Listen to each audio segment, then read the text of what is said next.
জাহাজটা দেখতেছেন, এটা হচ্ছে আপনার লিসবনের এই পাশ থেকে ওই পারে নিয়ে যায়। ভিজিটার্সরা আপনারা আসে এখানে ঘোরার জন্য। আপনাদেরকে যদি দেখাই, এই দেখেন এই জাহাজটা। সো জাহাজের মাঝামাঝি আমি উঠতেছি। ওখান থেকে শুরু হয় জাহাজের একেবারে অল দ্য ওয়ে সামনে। সো ওখানে বসার জায়গা আছে একেবারেই সদরঘাটের জাহাজের মতো। তো দেখি কীরকম ডিফারেন্স একটা কোচের যা থাকে। পর্তুগালে আসি এবং আপনাদেরকে যদি একটু দেখাই, এখানে চমৎকার একটা ভিউ আপনাদেরকে না দেখা পারলাম না। সো আমি এটা হচ্ছে পুরো রাজধানীর লিসবন আপনারা দেখতেছেন যেটা। আর এই পাশে আমি যেটা আছি এটা হচ্ছে আপনার লিসবনের আরেকটা অংশ, কিন্তু এগুলো মেইন বডি লিসবনের। ওখান থেকে জাহাজ দিয়ে আমি আসছি এই পারে।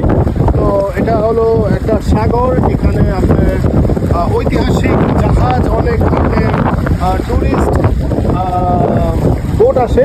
সামনে দেখতেছেন এখানে একটা বড় ব্রিজ আছে যেটা কিনা অনেক সুন্দর এবং চমৎকার।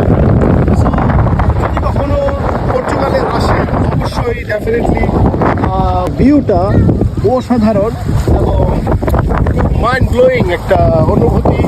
এই যে দেখতেছেন বাতাস খুবই জোরে সোরে এবং অনেক আলোকিত দেশ, সানশাইনের দেশ, যেটা হচ্ছে পর্তুগাল। তো আমার সাথে থাকার জন্য অনেক ধন্যবাদ।